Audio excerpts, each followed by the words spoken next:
पूरी जिंदगी कपूर में आग लगाते लगाते बीत गई, तो कपूर में आग क्यों लगाई जाती है? शिव महापुराण में लिखा, भगवान राम ने जब अश्वमेध यज्ञ किया, उसके पहले देवताओं ने जब यज्ञ किया, अश्वमेध यज्ञ का जो अश्व था, वो अश्व को कहाँ भेजा जाए, ये अश्व के चक्कर में फिर लड़ाई होगी। भगवान वशिष्ठ बाबा ने कहा, इस अश्व को कपूर का रूप देता हूं और कपूर के रूप में अग्नि में इसको समाहित कर देता हूं।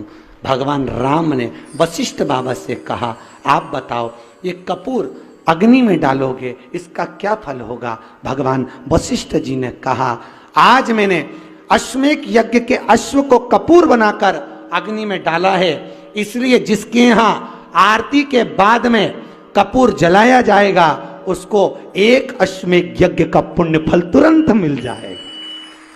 वो अश्वमेध यज्ञ का फल पाने के लिए कपूर लगाया जाता,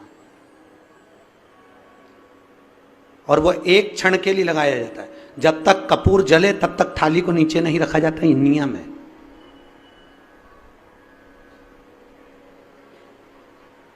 पर आज के जमाने में तो आरती चालू हो जब से कपूर लगा के बैठ जाओ, क्योंकि हवा इतनी चल रही है, कब बुझ जाए।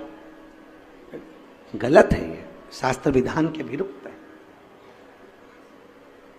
उसकी कोई विशेषता नहीं। आज ये दो बहन की आपस में, ये दो बहनों की कभी नहीं बनी। एक दो बहन का जोड़ा ऐसा है जो गड़बड़ है। एक माता पार्वती और उनकी बड़ी बहन, जम के बोलो, गंगा, और दूसरी यमुना और उनकी छोटी बहन ताप्ती। क्या नाम था? ताप्ती। ये दोनों की कभी नहीं बनी। गंगा ने, पार्वती और गंगा के बीच में विवाद हुआ, आपको कथा में सुनाया। ताप्ती और यमुना के बीच में भी विवाद हुआ। एक दिन यमुना जी का नियम था कि जिस समय यमुना के घाट पर भगवान रास करेंगे, उस समय पर यमुना ठाकुर जी के श्री विग्रह पर आए हुए पसीने को पोंछने के लिए जाएगी। पर आज यमुना का रूप रखकर ताप्ती चली गई, और ताप्ती ने जाकर भगवान के श्री विग्रह के पसीने को पोंछ दिया। तब यमुना जी आकर देखी तो मेरी छोटी बहन यहाँ खड़ी थी। छोटी बहन को देखकर तुरंत यमुना जी को गुस्सा आया। यमुना जी वहां से चली गई। जाकर यमुना महारानी ने ताप्ती से विनती करी, ताप्ती तूने ऐसा क्यों किया? ताप्ती कहती है, मैं कृष्ण को अपना बनाना चाहती हूँ। जानकर माता यमुना ने क्रोध में आकर ताप्ती को श्राप दे दिया। ताप्ती, मैं तुझे श्रापित देती हूं। हे ताप्ती, दुनिया की किसी नदी में अगर अस्थियां विसर्जित होगी, उनको गलने में 44 दिन लगेंगे, पर ताप्ती तेरे जल में अगर अस्थियां आएंगी तो तू तुरंत भक्षित करेगी, उसको तुरंत समाप्त करेगी। आज भी ताप्ती नदी में किसी अस्थियों को डाला जाता है तो मात्र 1.5 घंटे के अंदर वो अस्थियां जल के राख हो जाती है और पानी में बह जाती है, ताप्ती नदी।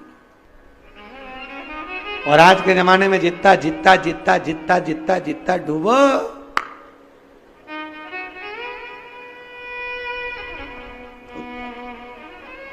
क्यों? पहले के जमाने में वास्तु नहीं होता था दोष, पहले के जमाने में पितृदोष नहीं होता था। क्यों? क्योंकि घर की मां घर के परिंदे में से, मटके में से लोटा भरती थी, और घर का रसोई घर के बीच होता था। पूरे घर में परिंदा पितरों का स्थान होता था, वहां से पानी भरकर पूरे घर में